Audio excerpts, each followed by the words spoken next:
Hello everybody, in this video we are going to solve quadratic equations by factoring.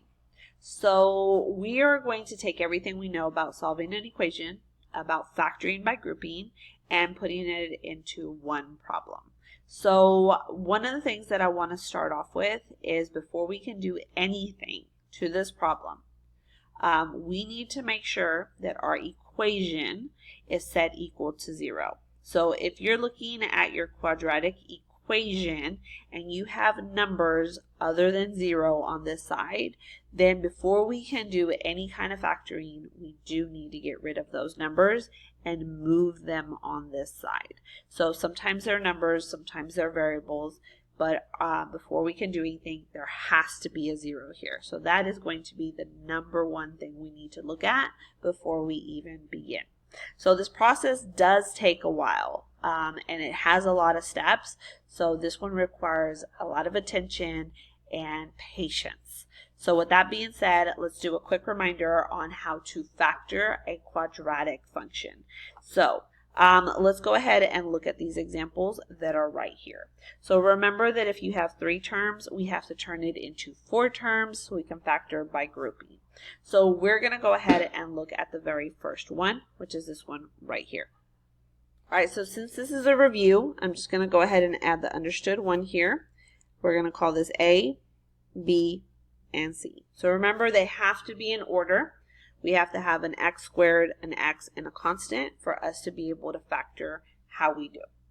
So step number 1 is to take A and C and multiply it. So I'm going to circle right here and remind you that we're going to be looking for numbers that subtract to be 7.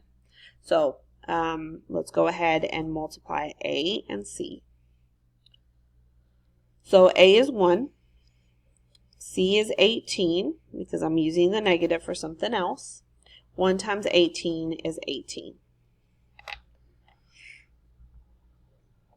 So I do want to remind you that in order for us to go from 3 terms to 4 terms, we do need to replace the negative 17 with 2 numbers.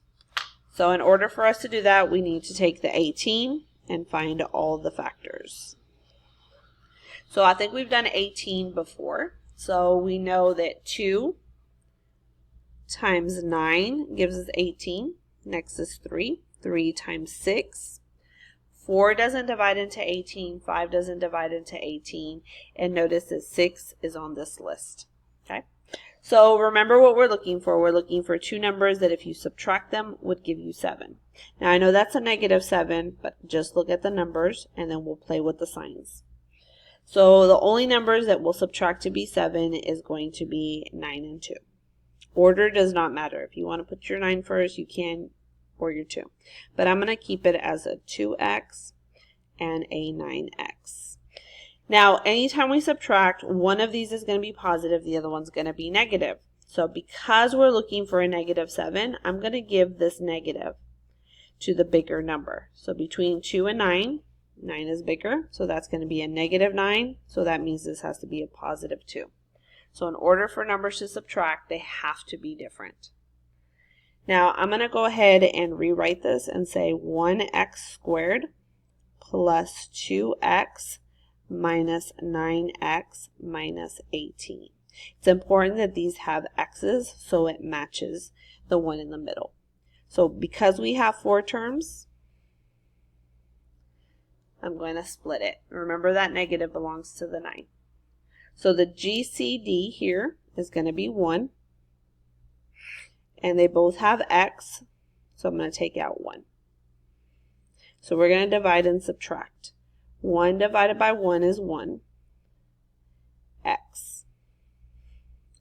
2 divided by 1 is 2. No x. That negative, we're going to bring down. Okay.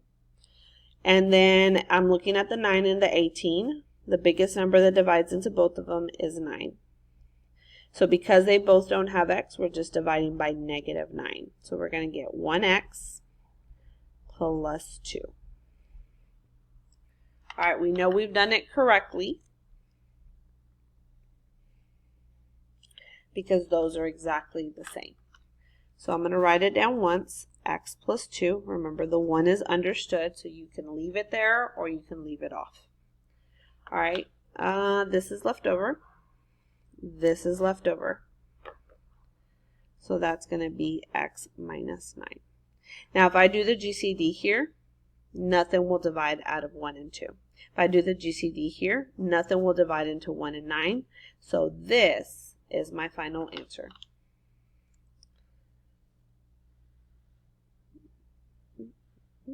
Like that.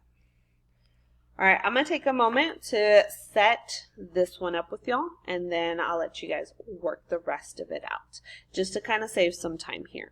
So the first thing we're going to do is label A, because it has an n squared, B, because it has an n, and C, because this is our constant. We're going to multiply A and C. Now I'm going to circle the minus, because I'm going to remind you that we're going to be looking for two numbers that subtract to be 31. All right, so we're going to multiply A times C. So A is 5, C is 72, because we're using the minus to remind us that we're looking for numbers that subtract to be 31. And so if you take that number, those two numbers, and you multiply them, you're going to get 360.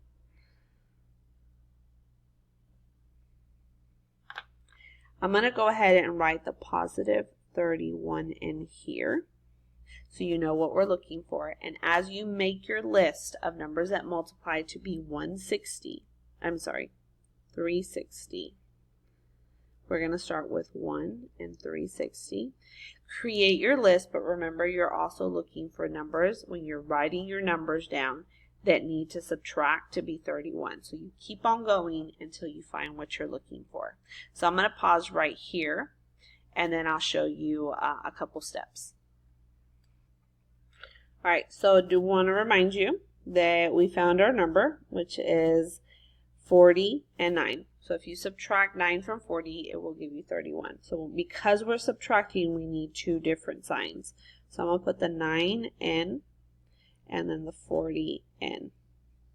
So one will be positive, one will be negative. So because the 31 is positive, the bigger number will also be positive. So 40 is bigger, so I'm going to give it the plus and make this a minus.